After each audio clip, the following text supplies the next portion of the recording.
Hello tout le monde. Aujourd'hui, on va parler authenticité. C'est une de mes valeurs fondamentales et aussi une valeur qui m'a beaucoup manqué dans ma vie. Quand on regarde ce qui est communément admis sur l'authenticité, ça peut être des choses comme vivre par rapport à ses croyances, ses valeurs, ses besoins, et savoir être soi-même de manière véritable. Pour moi, l'authenticité, c'est aussi être soi sans trafiquer son écorce, sans se mentir, afin de vivre en adéquation avec son propre plan de vie. Et ce que je trouve chouette aussi avec l'authenticité, c'est cette partie spontanée de nous-mêmes qui a ce bonheur non réprimé qui nous permet d'être nous et peu importe le regard des autres. C'est une notion quand même super vaste, l'authenticité, parce que ça implique le regard des autres, ça implique la peur d'être soi-même, la peur du rejet, la peur des valeurs sociales. Enfin, il y a beaucoup de peur et en même temps beaucoup de volonté et de désir d'être soi dans tout ça. Alors pourquoi j'ai choisi ce sujet principalement? C'est un sujet assez simple et qui m'inspire. C'est vraiment le sujet pour moi primordial dans ma vie de tous les jours. Être soi-même, être capable justement d'exprimer ses opinions, ses envies, ses désirs, sans forcément marcher sur l'authenticité d'autrui. Donc comme je l'ai dit précédemment, j'en ai beaucoup manqué durant ma vie, une grande partie de ma vie même. Il m'arrive d'avoir du mal à en parler, à le vivre pleinement. Par exemple, faire ce podcast n'est pas quelque chose de forcément aisé pour moi. Il y a le regard d'autrui, la peur d'être jugé, la peur du rejet, beaucoup de choses qui se jouent finalement derrière cette authenticité. Et en même temps, j'adore parler, j'adore discuter, j'adore parler de choses vraies, profondes, authentiques, le vrai quoi, pas ces masques qu'on met tous les jours. Donc j'ai pas voulu me priver de ça, j'ai voulu faire justement ce petit podcast pour en parler, parce que c'est quelque chose d'important. Donc je vais vous parler un peu de moi et de mon enfance. Alors, moi je suis un homme qui a grandi dans un carré, et même dans ce carré, je devais absolument être dans un cercle, ou dans un triangle. Pour ceux qui connaissent les injonctions, la mienne, ça peut être par exemple celle du « n'existe pas »,« sois sage, ne fais pas de bruit »,« sois un gentil garçon », le tout avec une mère ultra contrôlante, hein. Coucou maman si tu écoutes. Tout à l'heure, je vous parlerai aussi d'un bouquin qui m'a parlé droit au cœur, mais on y reviendra. Ici, je souhaite d'abord parler du point de départ qui est ma vie.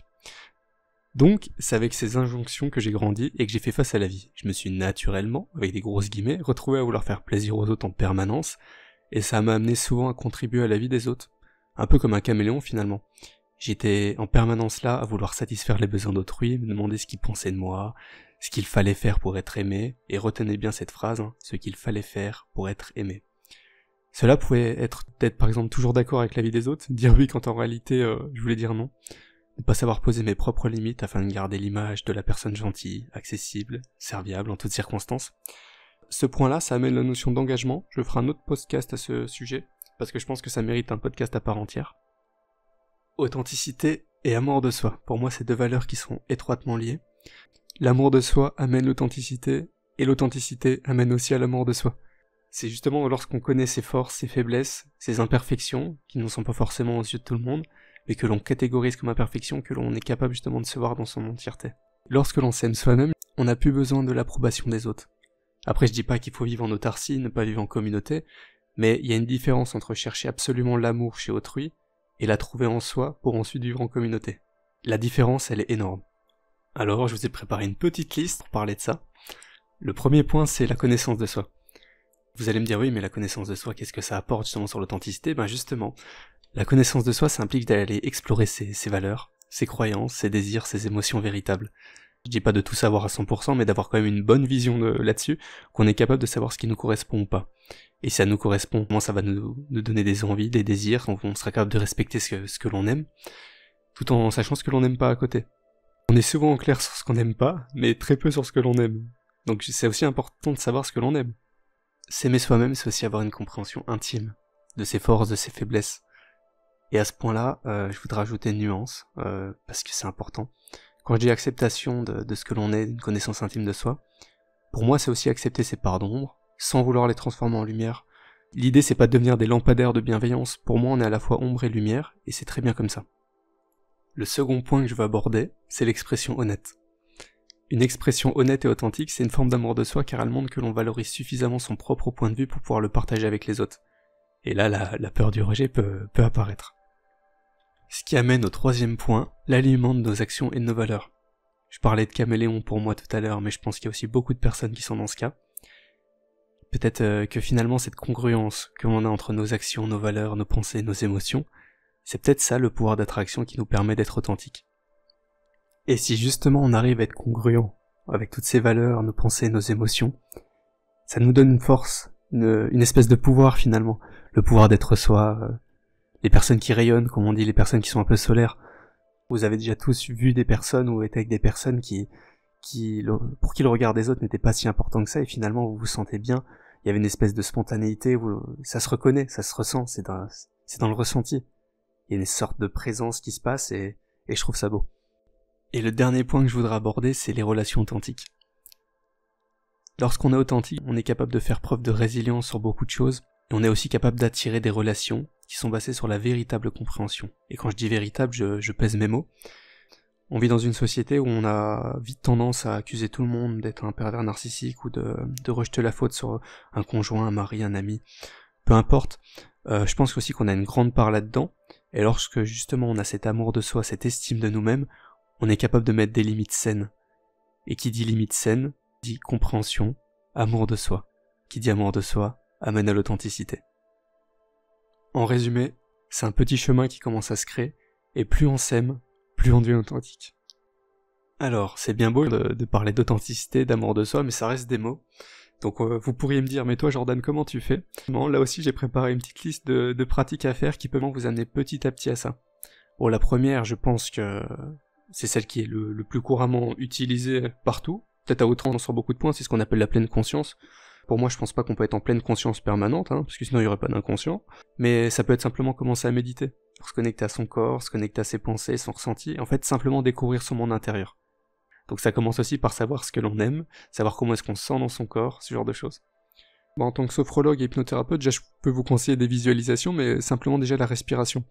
Il y a beaucoup de petites applications qui sont sympas, donc je pense aussi à Respirelax, pour ceux qui veulent faire de la cohérence cardiaque. Déjà ça peut vachement apaiser. Moi je l'utilise depuis récemment, je l'avais découvert en formation et je trouve ça sympa, et je peux vous assurer que ça apaise, et en étant apaisé, on peut commencer à s'écouter. Le deuxième point, je sais pas si vous avez déjà entendu cette expression, mais la répétition fixe la notion. La première fois que je l'ai entendu, c'était un formateur à l'époque quand j'étais au CCI. Imaginez, vous prenez un petit bout de papier, vous écrivez des petites notes et vous le voyez tous les jours, vous pouvez vous le répéter, ça a déjà plusieurs effets bénéfiques. Le simple fait de voir quelque chose de positif, de se le répéter, de l'ancrer et puis finalement de se l'approprier, ça peut faire du bien.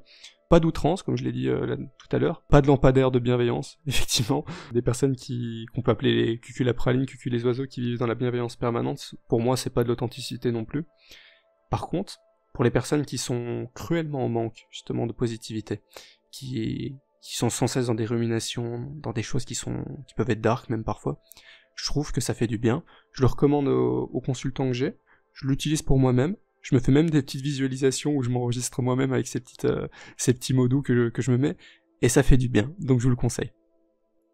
L'autre petite technique, mais là c'est même plus qu'une technique parce que pour moi c'est un idéal de vie, c'est l'autocompassion, se traiter avec bienveillance.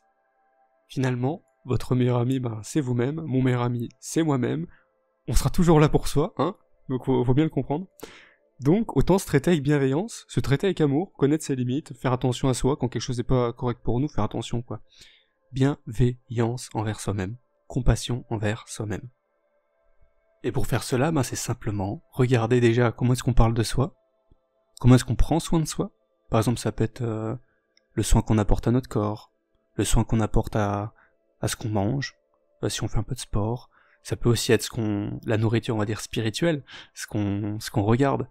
Finalement, se traiter comme une priorité, faire attention à soi. L'autre point, ça peut être le développement personnel. Alors, je m'inscris pas dans la mouvance du développement personnel tel qu'il est connu, toujours la meilleure version de soi-même, ce genre de choses. Je suis plus nuancé. Je pense que ça peut être bien à certains moments, il y a des personnes qui en ont besoin. Je pense qu'à d'autres moments, ça va pas aller. C'est comme la spiritualité. Si on est tout le temps dans la spiritualité, finalement, on se déconnecte de notre matière, de notre corps. Ce qui caractérise le plus cette pensée, ça serait les pieds sur terre et la tête dans les étoiles. Pour moi, c'est un peu ça l'idéal. C'est savoir aller chercher des croyances, des forces, des choses, des convictions, vraiment une foi dans certaines choses, tout en ayant les pieds sur terre et justement sans être tout le temps là-haut. Le juste milieu, l'équilibre finalement. L'autre point, peut-être un des points les plus difficiles pour énormément de personnes, dont pour moi, c'est savoir poser des limites, et ça passe nécessairement par savoir dire non. Pour moi, il faut bien comprendre que notre vie nous appartient. Savoir dire non, c'est aussi poser des limites saines. Quelqu'un qui est tout le temps dans le oui à outrance, sans se respecter soi-même, finalement, il se dit non à lui-même. Dire soit non à l'autrui, soit non à soi-même, pour moi, il y a quelque chose à comprendre là-dedans et quelque chose de vital. Un autre point essentiel, c'est le temps pour soi. Passer simplement du temps pour vous, ça peut être prendre un bouquin, faire une petite balade dehors, juste se poser, ça peut être méditer, ça peut être faire sa vaisselle juste pour soi si on en a envie. L'important c'est que ça soit un moment pour vous. Vous pouvez même le ritualiser ce moment. Vous dire bon voilà, demain je vais prendre ce temps-là pour moi, ce matin je fais ma petite méditation avant de partir au boulot. Un autre point, et celui-là je pense qu'il est particulièrement dur, surtout aujourd'hui, c'est éviter les comparaisons. Vous êtes unique, je suis unique, on a chacun nos particularités, hein. Tous pareils, tous différents. Mais par contre, avec les réseaux sociaux de nos jours, quand on voit les accomplissements de certaines personnes, les stars, tout ça, on peut se sentir vite dévalorisé. Donc justement, si on n'a pas cette estime de soi, ce socle en nous, capable de nous dire, ok, c'est pas grave, ils font ce qu'ils veulent, moi je fais ce que je veux, je vais vers mon but à moi sans me comparer, là ça devient tout de suite très compliqué d'avoir de l'amour de soi et justement d'aller vers cette authenticité. Donc si j'avais un conseil là-dessus, et c'est le conseil que j'applique à moi-même d'ailleurs, c'est se focaliser sur son propre chemin. On est notre propre guide, on suit notre propre parcours, tout le monde a son propre chemin de vie. Pour certains, il y a beaucoup de spiritualité là-dedans, quand on parle d'incarnation, de plan de vie. Pour d'autres personnes très terre-à-terre, ou voire peut-être même égocentriques à outrance, ça peut simplement être je fais ce que je veux et je suis mon chemin. Peu importe. L'important, c'est que vous soyez concentré sur votre propre vie. Le dernier conseil que je pourrais donner, c'est de se faire aider. Savoir se faire aider. Après, je dis pas qu'il faut travailler sur tout, hein, parce que je suis pas non plus dans cette mouvance. Il y a tout à régler, il faut travailler sur soi à outrance. Je pense que le meilleur thérapeute, finalement, c'est la vie. Parfois, la vie, c'est aussi savoir aller voir un thérapeute. Maintenant, j'aimerais vous parler du regard des autres. Ça, c'est un grand sujet également. Le regard des autres, ce que ça comporte. Tout d'abord, je pense qu'on ne peut absolument pas se passer du regard des autres. On peut vivre avec, on peut essayer de s'en accommoder, plus ou moins, mais je pense sincèrement qu'on ne peut pas faire comme s'il n'existait pas. Et finalement, on est des êtres humains sociaux, hein. Comme on dit, on est des animaux sociaux. Je pense que c'est normal d'être influencé par le comportement des autres, ou simplement par les normes de la société, hein. Coucou le code pénal. Par contre, ce qui peut être problématique, c'est lorsque c'est à l'extrême. Au point où on doit se conditionner soi-même. Moi, par exemple, si ça serait un problème, si dans ma vie de tous les jours, je devais me dire « Ah mince, il y a quelqu'un qui me regarde, là je m'arrête. » Ok, je me mets en mode méfiance, hypervigilance. Ça serait un vrai problème. Par contre, s'il y a des personnes à côté et qu'on arrive à se dire « Bon, ok, je fais quand même mon truc, hein », c'est un peu comme la peur. S'il n'y avait pas de peur, ça serait beaucoup plus simple, mais l'idée du courage, c'est simplement de le faire même quand il y a la peur. Et à ce niveau-là, je pense qu'il y a cette petite chose-là qu'on ressent autour de nous quand on se met en mode hypervigilance, justement quand il y a le regard d'autrui, c'est la peur. Personnellement, dans mon cas, c'est la peur du rejet. Pour d'autres personnes, ça peut être d'autres formes de peur, hein. Je suis pas forcément à votre place, mais je pense que vous vous reconnaîtrez là-dessus. Moi, c'est la peur du rejet. Instinctivement, dès qu'il y a le regard d'autrui qui se pose sur moi, j'ai tendance à me dire « Ah, cette personne va me voir, si je mets pas un masque, elle va me voir tel que je suis réellement, et si elle me voit tel que je suis réellement, ça veut dire que je prends le risque d'être rejeté. » Dans ce cas-là, comment est-ce qu'on fait pour être authentique quand le regard des autres se pose sur nous, ou alors qu'on donne du pouvoir au regard des autres? Premièrement, je pense qu'il n'y a pas de modèle d'authenticité. Ma version de l'authenticité, ce que je suis, c'est pas forcément ce que vous êtes. Et inversement, donc il n'y a pas de modèle. Et le deuxième gros problème, je pense que c'est la volonté de vouloir le prouver à tout prix. Par exemple, vous êtes là, il y a quelque chose qui est dérangeant pour vous, et vous vous dites « Il faut que j'aille prouver que je suis authentique, il faut que je le montre, voilà, je vais poser mes limites de manière saine. » Je pense que c'est un problème, parce que pour l'avoir vécu différentes fois, ça se sent aussi chez les autres. Parce que quelqu'un qui vient vous dire « Regarde, je suis authentique », c'est comme s'il avait une grosse pancarte sur la tête, un gros panneau, quelque chose sur le front qui lui disait, et qui même le forçait à dire tout le temps « Je suis authentique, regardez comme je suis authentique ». Pour moi, ça cache quelque chose justement de totalement inverse, où finalement on l'est pas. Ou alors qu'on l'est pas encore ou que c'est réprimé. C'est un peu comme un super pouvoir qui se vit, qui se ressent, que ça soit avec nos forces, nos faiblesses, assumer ses parts connotées négativement par la société, comme dire je suis ambitieux, je suis orgueilleux, j'accepte de jouer cette carte, ça fait partie de nous aussi. Ce qui m'amène à vous parler maintenant du non-binaire. Et j'ai le droit d'être comme ci, et j'ai le droit d'être comme ça. Pas l'un ou l'autre. Par exemple, moi dans mon cas, j'aime parler de spiritualité, aider les gens, avoir des longues discussions authentiques, tout comme je peux aller derrière absolument jouer à un jeu vidéo en pleine conscience en me disant j'adore ça. Finalement, je peux être à la fois spirituel et geek. Ce point-là, je pense qu'il pose problème à beaucoup de personnes, parce que là on arrive dans ce qui est cohérent par rapport aux normes sociales. Il y a des personnes, leur filtre, leur mode de vie, tout ce qu'ils sont, ils voient quelque chose avec la notion du « ou ». soit l'un soit l'autre. Donc ils comprennent absolument pas que des fois on peut faire deux choses qui leur semblent totalement contradictoires, mais c'est leur vision du monde. Ça veut pas dire que c'est la vôtre. Moi dans mon cas, je peux totalement parler de spiritualité et aller jouer à des jeux vidéo. Alors qu'il y a des personnes dans ce mode de vie-là, dans ce monde-là, qui pourraient me dire « Mais attends, qu'est-ce que t'es en train de faire? Tu joues à un jeu vidéo, mais tu te rends pas compte que c'est pas spirituel, t'élèves pas ton niveau de conscience, tu t'abaisses, il y a quelque chose qui va pas. » D'accord? Ça c'est ton filtre, c'est pas le mien. Ce qui m'amène à la dernière partie avant de vous parler du bouquin, la peur d'être soi-même. D'une autre manière, on pourrait dire que c'est la peur de briller. C'est une peur qui touche pas tout le monde, mais qui est très répandue. Personnellement, j'ai cette peur, et je vais vous raconter une petite anecdote. Il y a aussi le côté imposteur. J'étais au lycée et c'était les épreuves du bac, justement, du ping-pong à l'époque. J'étais le meilleur joueur de ping-pong de la classe, mais, parce qu'il y a un grand mais, j'osais pas du tout l'affirmer.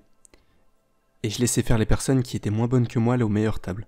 Parce que je doutais simplement de moi-même et de m'afficher de briller, d'oser dire simplement « je suis le meilleur joueur de la classe ». Je me souviens que j'avais une espèce de boule au ventre de venir aux premières tables pour leur demander un match et de les reléguer parce que je sentais qu'il y avait quelque chose de pas juste, de pas légitime, j'avais peur. Finalement, ça m'a coûté un 14 sur 20 et de l'amour-propre, de l'estime de moi, alors que j'aurais pu avoir tout simplement un 18 ou un 19.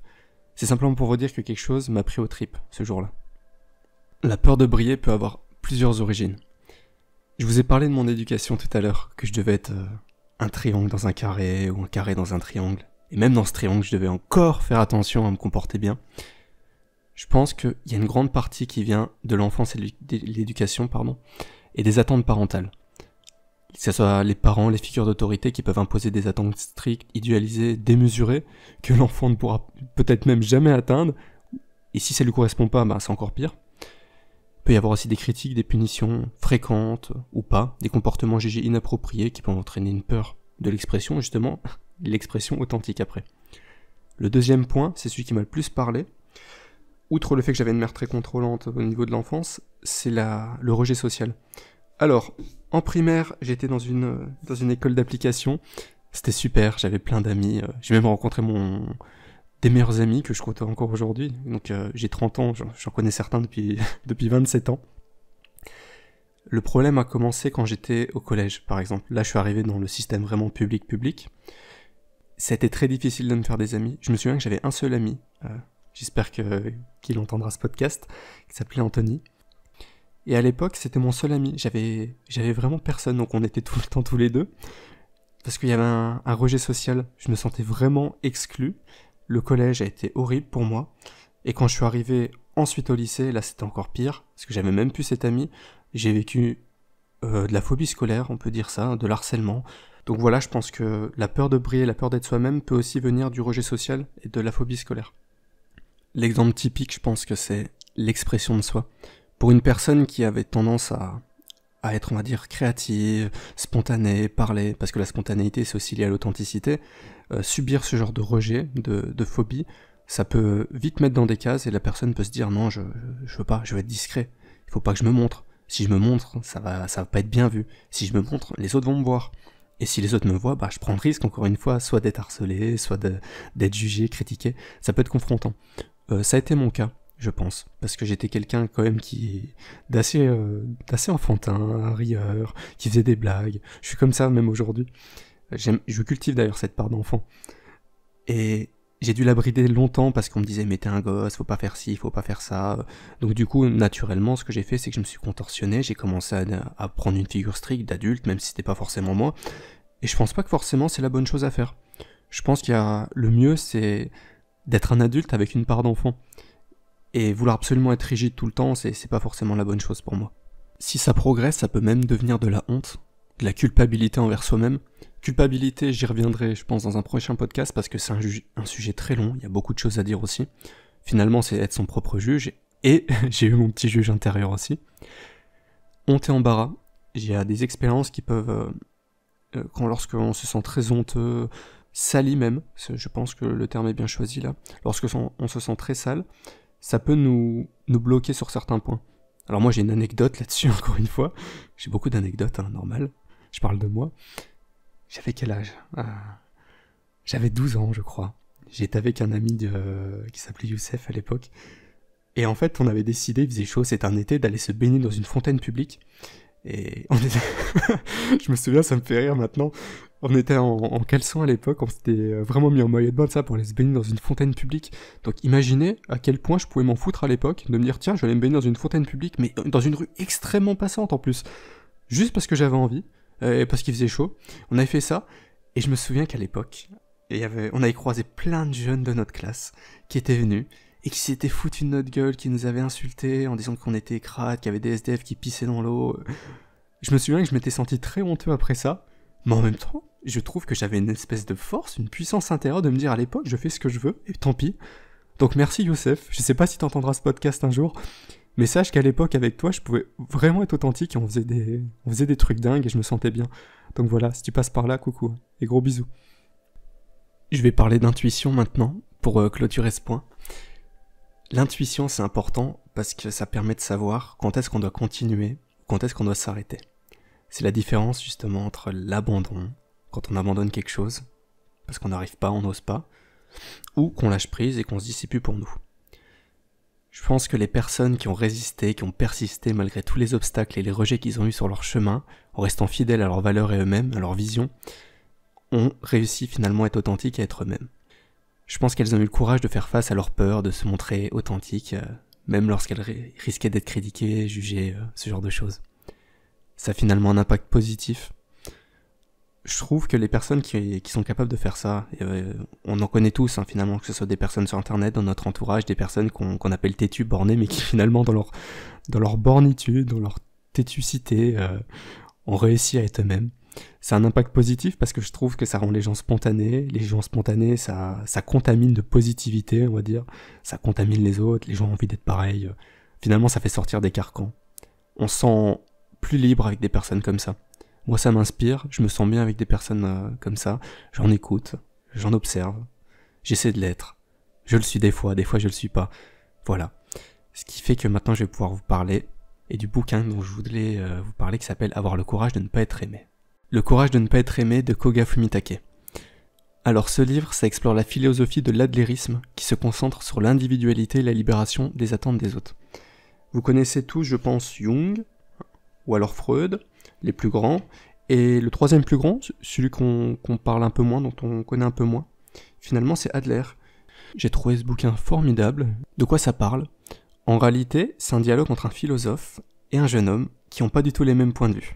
Donc le philosophe, lui, il suit les enseignements d'Adler, justement, sur l'authenticité, sur le courage de ne pas être aimé, tandis que le jeune homme, lui, il va venir et en fait, il va vouloir absolument démonter, par orgueil, par blessure, par véhémence envers le philosophe, lui démonter tout son discours. Et petit à petit, ils vont commencer à avoir une discussion de plus en plus sincère sur tous les points, sur justement ce que c'est d'être aimé, pourquoi est-ce qu'on cherche à être aimé, ça implique quoi de ne pas être aimé, le regard des autres, finalement d'authenticité. Ce bouquin m'a parlé, et pour ceux qui connaissent, il est écrit un peu de la même manière que le Way Café. Le Way Café, je pourrais en parler dans une prochaine fois, mais c'est aussi un bouquin comme ça, qui je trouve super. Je vais pas faire un résumé du livre parce que j'aimerais bien que vous puissiez le lire, mais en gros, les concepts de ce bouquin, c'est d'offrir des outils puissants pour vivre de manière plus authentique. Je pourrais vous parler justement de la séparation des tâches, rejeter le besoin de reconnaissance sociale, vivre dans l'instant présent, chercher à être utile, interpréter les événements de manière constructive, arrêter l'autoflagellation, comprendre qu'on a notre pouvoir d'autodétermination créateur, accepter les conflits. Finalement, tout ça pour développer une vie plus épanouie, plus authentique.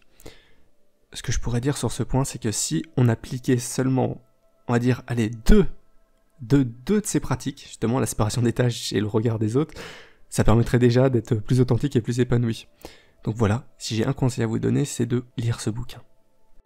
Je vous remercie de m'avoir écouté jusque-là, le podcast touche à sa fin. Si vous avez aimé, vous pouvez partager, aimer, mettre un petit like, vous abonner. Vous pouvez aller voir aussi ce que je fais sur mes différents réseaux. Vous pouvez aussi attendre le prochain podcast qui devra arriver bientôt. Je vous remercie de votre attention, ça m'a fait plaisir de tourner ce podcast et de partager cette valeur qui m'est chère. Et je vous dis à très bientôt.